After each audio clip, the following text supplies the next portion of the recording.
What's up, everybody? Welcome back to News Dose, and we have a little bit of a Trojan horse thing going on here between Xbox and PlayStation at the moment. In an unexpected twist, Xbox is seemingly taking over PlayStation despite all the years that naysayers claimed that Xbox didn't have any games. Well, ironically, it seems like PlayStation gamers actually like Xbox games more than anything else right now, and we're going to get all of that today. Now, we also have another update for the Nintendo Switch 2 pre-orders, so do make sure to stay tuned for that as well. But first, I do want to thank my supporters on Patreon and on YouTube memberships. Thank you just so much for what you do, and you will receive this video through early access. Let's go and get right into things, though, starting off with Gears of War Reloaded. Now, this is kind of a strange situation because a Spanish retailer recently listed a physical edition on their website. And, you would think that that would be good news because, well, it partially is.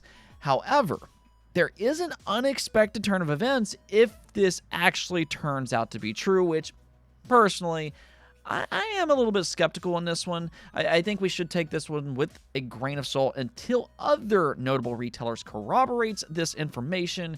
But what's happening here is that this Spanish retailer only has it listed for the PlayStation 5 and PC. So, in other words, that means that there's no Xbox physical version planned, or at least yet.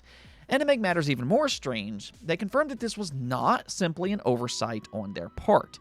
Based on the information that they have so far, an Xbox physical version was not included. Now, okay, technically Gears of War Ultimate already got its physical release, and, Reloaded is more or less an updated version of that game, so maybe that plays into this decision, but even still, to think that you could possibly go to a store later this year and here's this high-profile Xbox-developed game sitting on the PlayStation 5 shelf, but not on the Xbox Series shelf, I don't know. That feels a little bit strange, but let me know what you all think about this. Do you think it's fine given Xbox already has a physical release for Gears of War Ultimate, or do you instead think they should do a native Xbox Series release to pair with Gears of War Reloaded? Now, we also got a very welcome update from Mafia: The Old Country. They dropped a brand new gameplay trailer today, and, I have to say, it looks pretty good. They revealed a car chase and some just really smooth-looking stealth mechanics. I love stealth games personally, ever since the days of Metal Gear Solid and Splinter Cell, so, that always grabs my attention. But here comes the big surprise. It's set to release on August 8th for a grand total of $50. So, here we have Nintendo and Xbox charging $80 a pop, or at least for their big AAA games, and meanwhile, we've been getting a lot of these $50 games as well. Games like Expedition 33, the upcoming Wu Chang, and now Mafia: The Old Country. So I guess there's your various pricing, as Nintendo called it, and I do like that some publishers are currently doing this. 2K mentioned that The Old Country won't require a massive time commitment, hence the lower price. It's going to be a smaller scope game. So the $50 price tag seems to be a little bit more fair than, $60 or $70. Either which way, though, if you're interested, again, you'll be able to play it on August 8th, which, by the way, does include a $60 version if you want some extra in-game items. Oh, and speaking of release dates, I'm thrilled to say that Trails in the Sky, the first chapter, got pegged for a September 19th launch. Now, if you're unaware, this is a remake of an old PSP Legends of Heroes game. It's coming to the Switch, PlayStation, and PC. Unfortunately, no Xbox, which is, kind of typical for Falcom.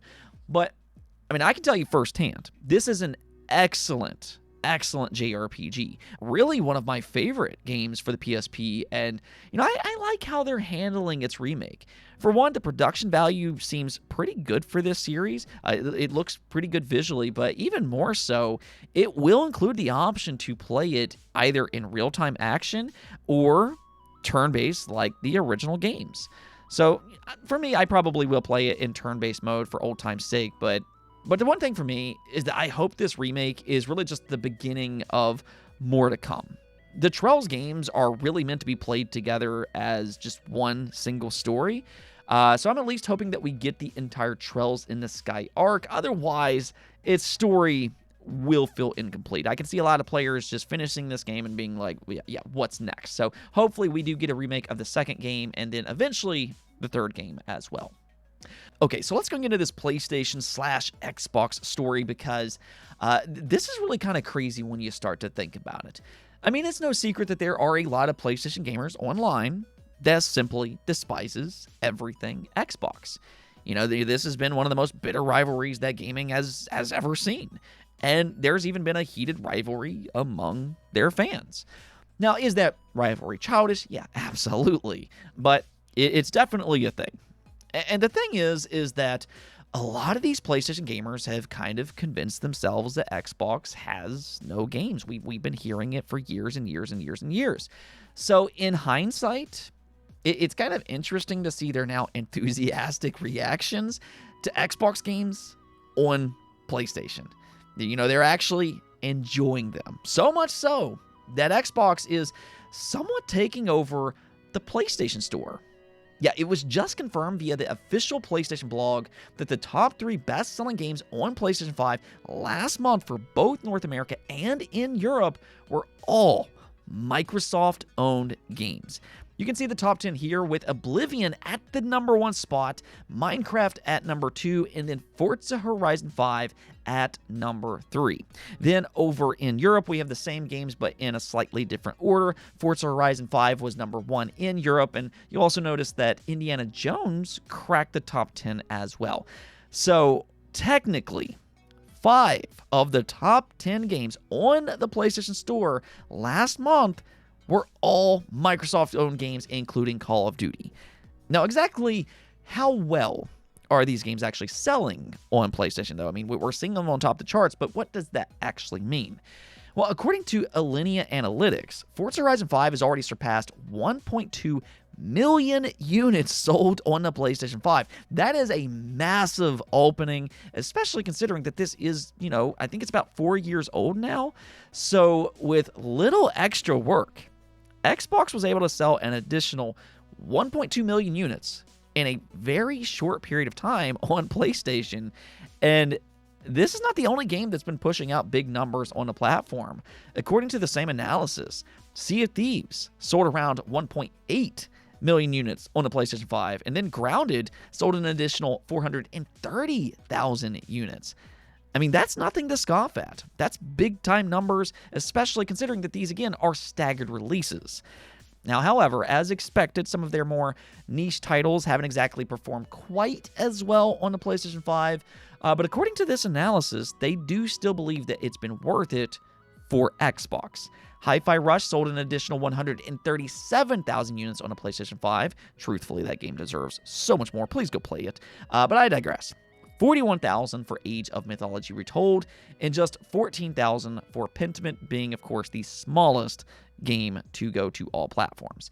Now, when you compare these to what they sold on Steam, it might not necessarily seem like a lot at first, but for staggered releases, again, with little extra work from Xbox, this is a lot of extra money for them, and really for each of these games and the studios that worked on them. So, yeah, there's kind of a reason that Xbox is porting their games over to PlayStation. They're having a lot of success on the platform. And it's going to be very interesting to see exactly how Gears of War Reloaded does on the PlayStation 5 later this year. I mean, that's one of Xbox's main pillar franchises, and Sony really doesn't have a game quite like it.